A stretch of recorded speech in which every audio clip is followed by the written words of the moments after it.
बिस्मिल्लाहिर्रहमानिर्रहीम। अस्सलाम वालेकुम। आज हम पढ़ेंगे टंग डिसऑर्डर्स। टंग जो है वो अपने डिजीज़ में भी इन्वॉल्व हो सकता है, यानी टंग के कुछ डिजीज़ ऐसे हैं जो कि सिर्फ और सिर्फ टंग में होंगे, ठीक है, लेकिन ये किसी दूसरे डिजीज़ के साथ भी इसके साइन एंड सिम्टम्स जो है, उस डिजीज़ के साइन एंड सिम्टम्स जो है वो टंग में शो हो सकते हैं, ठीक है। फॉर एग्जाम्पल एनीमिया या डिफेक्ट्स ऑफ हीमोपोइसिस। अगर एनीमिया है या ब्लड सेल्स की फॉर्मेशन सही तरीके से नहीं हो रही तो आपका जो टंग है वो स्वेल अप होगा, ठीक है। For example herpetic stomatitis. Herpetic stomatitis जो है ये एक वायरल इन्फेक्शन है, तो इस वायरल इन्फेक्शन में आपकी पूरी बॉडी भी इफेक्ट होती है और आपकी पूरी बॉडी के साथ साथ आपका टंग जो है वो भी इफेक्ट हो सकता है। तो इट मीन्स के टंग के अपने अलग से डिजीजेस होंगे और टंग जो है वो किसी दूसरे डिजीज के साथ भी इन्वॉल्व हो सकता है। अच्छा, अब कंडीशंस की तरफ आते हैं। तो सबसे पहले जो कंडीशन है दैट इज द सोर टंग। द सोर टंग मीन के आपका टंग जो है वो इंजर्ड है, जख्मी है, ठीक है। तो इसमें 4 कंडीशंस है, that is ulceration of the tongue, glossitis, the sore but physically normal tongue and geographical tongue. तो अब इसको हम 1 बाय 1 पढ़ते हैं कि अल्सरेशन ऑफ द टंग क्या है और ये दूसरे जो कंडीशंस है वो क्या है। तो सबसे पहले हम पढ़ रहे हैं अल्सरेशन ऑफ द टंग। तो जिस तरह मैंने आपको बताया कि टंग जो है that is predominant affected site for various types of stomatitis.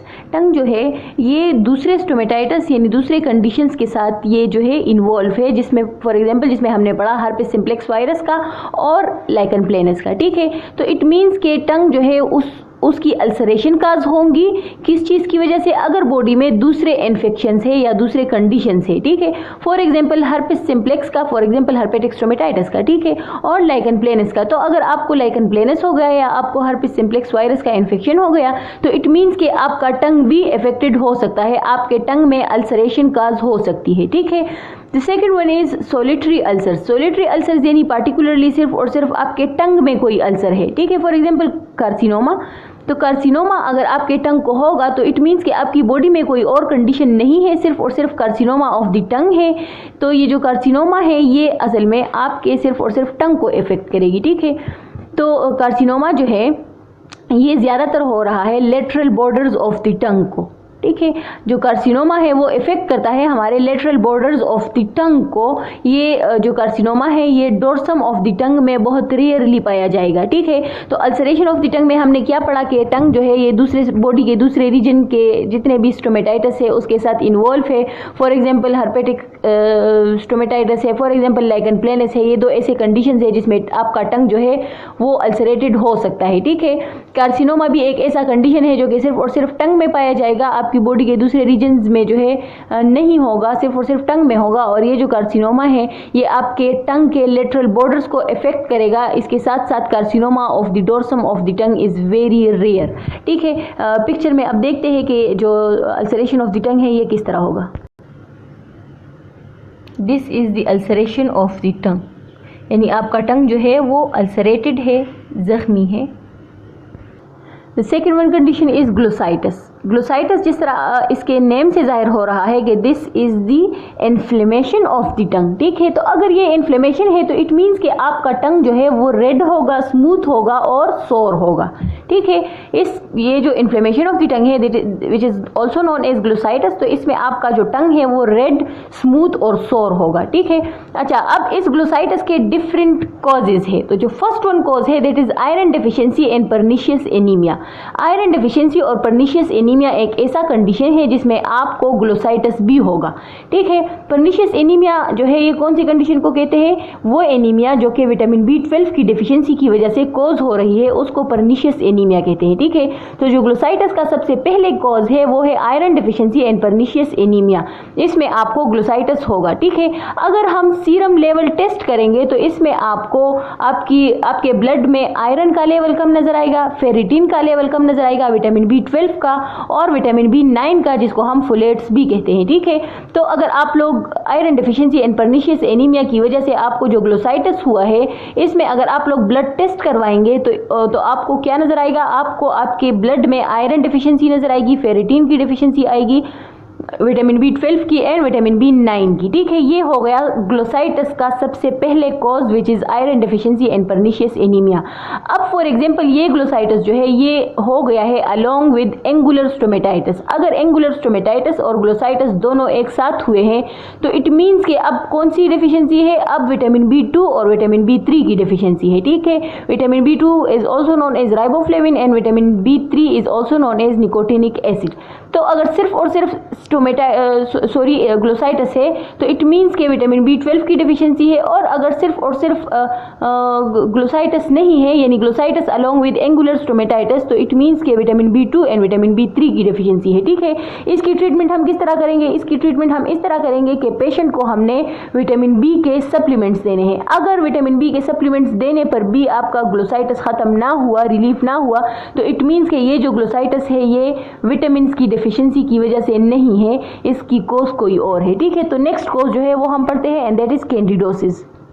तो कैंडिडोसिस पढ़ते हैं जो कि सेकंड नंबर पे कॉज है ग्लोसाइटिस की। ठीक है, तो कैंडिडोसिस जो है एक ऐसा कंडीशन है जो कि फंगल इन्फेक्शन की वजह से हो रहा है। ठीक है, यानी आपके टंग को इन्फ्लेमेशन हुई है but because of fungal infection and that fungi is Candida albicans. ठीक है, कैंडिडा अल्बिकन्स जो है वो हमारे ओरल कैविटी में वैसे भी मौजूद होती है, लेकिन जब हम एंटीबायोटिक्स यूज करते हैं तो उसकी वजह से ये जो कैंडिडा अल्बिकन्स है ये स्टिमुलेट हो जाते हैं, ये जो है प्रीडोमिनेंस कर जाते हैं और इसकी वजह से आपके टंग को इन्फ्लेमेशन कॉज हो जाती है। ठीक है, इसमें आपका टंग जो है वो रेड नजर आएगा, सोर नजर आएगा और एडिमेटस नजर आएगा यानी स्वेल अप हुआ होगा। ठीक है, अच्छा, third one cause for the glossitis is Sjogren syndrome. तो शोग्रेन सिंड्रोम में जो है ये एक ऐसा सिंड्रोम है जिसमें ये असल में एक ऑटो इम्यून डिजीज है। ऑटो इम्यून डिजीज में क्या होता है कि आपका अपना जो इम्यून सिस्टम है वो आपकी बॉडी के खिलाफ एक्ट करना स्टार्ट कर लेती है। तो जो शोग्रेन सिंड्रोम है इसमें आपका जो इम्यून सिस्टम है वो आपके लेक्रिमल ग्लैंड्स पे और आपके सलाइवरी ग्लैंड्स पे एक्ट करना स्टार्ट करती है। तो जब आपके लेक्रिमल ग्लैंड्स पे एक्ट करती है तो इट मीन्स कि अब आपके आईज जो है वो ड्राई हो जाएंगे। क्यों? क्योंकि लेक्रिमल ग्लैंड जो है वो टीयर्स को प्रोड्यूस करती है। ठीक है, तो अब वो टीयर्स प्रोड्यूस नहीं करेगी। अगर सलाइवरी ग्लैंड पे एक्ट करेगी तो इट मीन्स कि आपकी सलाइवरी फ्लो जो है वो अब कम हो जाएगी, तो इट मीन्स कि ड्राई माउथ कॉज होगी। ठीक है, तो जो शोग्रेन सिंड्रोम है इसमें आपके आईज जो है वो भी ड्राई होते हैं और आपका माउथ जो है वो भी ड्राई होता है। ठीक है, और आपका टंग जो है वो भी रेड और इन्फेक्टेड होगा। अच्छा, the fourth one condition is lichen planus. Lichen planus जो है that is a chronic inflammatory condition that affects mucous membrane of your mouth. ये एक क्रोनिक इन्फ्लेमेटरी कंडीशन है जो कि आपके ओरल कैविटी में जो है आपके म्यूकस मेम्ब्रेन को इफेक्ट करेगी। ठीक है, इसमें आपका टंग किस तरह नजर आएगा, इसमें आपका टंग जो है वो स्मूथ नजर आएगा। लेकिन ये क्यों स्मूथ नजर आएगा? It is because of the atrophy of the papilla. आपका टंग स्मूथ नजर आएगा लेकिन आपके टंग के ऊपर जाहिर है पेपिला है, तो ये जो लाइकन प्लेनस है इसमें आपके जो पेपिला है उसकी एट्रोफी कास हो जाएगी, उसका साइज रिड्यूस हो जाएगा जिसकी वजह से आपका टंग जो है वो स्मूथ नजर आएगा। ठीक है, ये कंडीशन ऐसा कंडीशन है जिसमें आपके टंग में कोई सोरनेस नजर नहीं आएगी, कोई रेडनेस नजर नहीं आएगी, बल्कि आपके टंग के ऊपर एक ब्लूइश व्हाइट सा शाइन नजर आएगा। ठीक है, लेकिन ये जो कंडीशन है ये किस चीज की वजह से कॉज हो रही है? क्रोनिक इन्फ्लेमेटरी कंडीशन है जो कि आपके म्यूकस मेम्ब्रेन को इफेक्ट कर रही है। ठीक है, और इसमें आपका टंग जो है वो स्मूथ नजर आएगा, कोई और कंडीशन इसके साथ जो है नजर नहीं आएगी। ठीक है, तो ये हमने पढ़ा दी सोर टंग। सोर टंग में हमने अल्सरेशन ऑफ द टंग पढ़ा और ग्लोसाइटिस पढ़ा। ग्लोसाइटिस के हमने डिफरेंट कॉजेस पढ़े जिसमें हमारे पास आयरन डेफिशिएंसी और पर्निशियस एनीमिया था, जिसमें हमारे पास कैंडिडोसिस था, जिसमें हमारे पास शोग्रेन सिंड्रोम था और at the end it was lichen planus. ठीक है, अब हम पढ़ रहे हैं the sore but physically normal tongue. The sore but physically normal टंग एक ऐसा कंडीशन है जिसमें आपका टंग जो है वो सोर होगा, जख्मी होगा, लेकिन फिजिकली आपका टंग जो है वो बिल्कुल नॉर्मल नजर आएगा, यानी आपके टंग के ऊपर कोई भी रेडनेस नहीं होगी, कोई भी और साइन एंड सिम्टम्स नहीं होंगे, लेकिन पेशेंट कंप्लेन करेगा कि मेरा टंग जो है वो सोर है। ठीक है, तो इसके दो कॉजेस हो सकते हैं। एक कॉज इसकी क्या हो सकती है? एक कॉज इसकी हो सकती है हीमाटोलॉजिकल डेफिशिएंसीज, यानी आपके ब्लड में किसी विटामिन की डेफिशिएंसी है, आयरन की डेफिशिएंसी है या किसी और चीज की डेफिशिएंसी है, तो हीमाटोलॉजिकल डेफिशिएंसीज भी इसकी कॉज हो सकती है। और सेकंड कॉज जो है वो साइकोजेनिक है, यानी पेशेंट जो है उसको वैसे ही साइकोलॉजिकली कोई प्रॉब्लम होती है कि मेरा टंग जो है वो सोर है। इसमें हमारे पास आ जाता है साइकोजेनिक डिसऑर्डर्स में burning mouth syndrome. Burning mouth syndrome एक ऐसा सिंड्रोम है जिसमें पेशेंट जो है वो साइकोलॉजिकली उसमें इलनेस होती है। वो कहता है कि मेरा टंग जो है वो सोर है, लेकिन नॉर्मली उसका टंग जो है वो आपको नॉर्मल नजर आएगा। ठीक है, ये किस चीज़ की वजह से कॉज होता है? ये एंजाइटी या फिर डिप्रेशन की वजह से कॉज होगा। ठीक है, तो the sore but physically normal टंग हमने पढ़ा। अब द सोर टंग में हम पढ़ रहे हैं जियोग्राफिकल टंग। जी, ये पिक्चर आप लोग देखिए, दिस इज एक्चुअली ग्लोसाइटस, जिसमें आपका टंग जो है वो रेड है, स्मूथ है और एडिमेटस है। ठीक है, और सोर भी होगा। ये पिक्चर आप लोग देखिए, दिस इज जियोग्राफिकल टंग। अब इसकी हम एक्सप्लेनेशन पढ़ेंगे कि जियोग्राफिकल टंग जो है उसमें क्या क्या जो है साइन एंड सिम्टम्स आपको होंगे और ये जो है कहाँ कहाँ को इफेक्ट कर रही है आपके टंग के ऊपर। तो ये कंडीशन आप लोग याद रखें। अब हम डिटेल से पढ़ेंगे कि जियोग्राफिकल टंग जो है वो क्या है। अच्छा, तो जियोग्राफिकल टंग जो है इसमें आपके टंग के ऊपर रेड एरियाज अपेयर हो जाती है और फिर वो रेड एरियाज डिसअपेयर होके आपके टंग के किसी और जगह पर अपेयर हो जाती है। ठीक है, तो इसकी वजह से आपके टंग का जो डोर्सम सरफेस है वो आपको जियोग्राफी की तरह, आपको किसी लैंड की तरह, किसी नक्शे की तरह, किसी मैप की तरह नजर आती है। ठीक है, तो the recurrent appearance and disappearance of red areas on the tongue having unknown causes, इसमें आपको क्लियर फैमिली हिस्ट्री नजर आएगी। ठीक है, यानी पेरेंट्स को भी होगी, उसके दादा दादी को भी होगी, या और उसके बच्चों को भी होंगी। ठीक है, ये कंडीशन। अच्छा, ये आपको इन्फेंट्स में भी नजर आ सकती है और ये आपको मिडिल एज पेशेंट्स में भी नजर आ सकती है।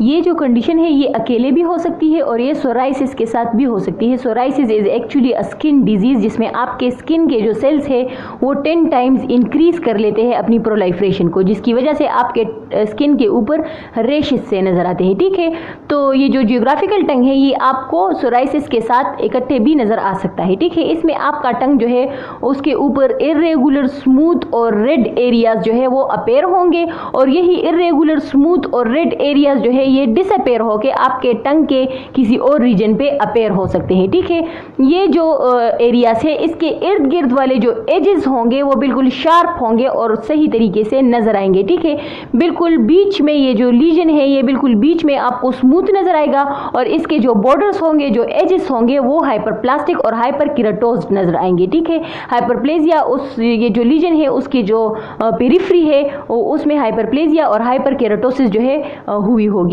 ठीक है, यानी लीजन जो है वो बिल्कुल सेंटर में थिन होगा, यानी डीपेपिलेशन होगी, पेपिला रिमूव हुआ होगा, पेपिला खत्म हुआ होगा बीच में, और पेरिफ्री में ये जो लीजन्स है ये आपको हाइपरप्लास्टिक और हाइपरकीराटोज नजर आएंगे। चूंकि इसमें आपका टंग जो है वो सोर होगा और यहाँ पर डीपेपिलेशन हुई होगी, तो इट मीन्स के इस कंडीशन में हम जो है एलर्जिक होंगे टूवर्ड्स सर्टेन फूड। एलर्जिक तो नहीं होंगे लेकिन हाइपर सेंसिटिव होंगे। ठीक है, फॉर एग्जांपल अगर हम स्पाइसी फूड लेंगे तो जाहिर है आपका टंग सोर है, तो इट मीन्स कि अब आप स्पाइसी फूड नहीं ले सकते, आप हाइपर सेंसिटिव है, ओवर सेंसिटिव है टूवर्ड्स स्पाइसी फूड।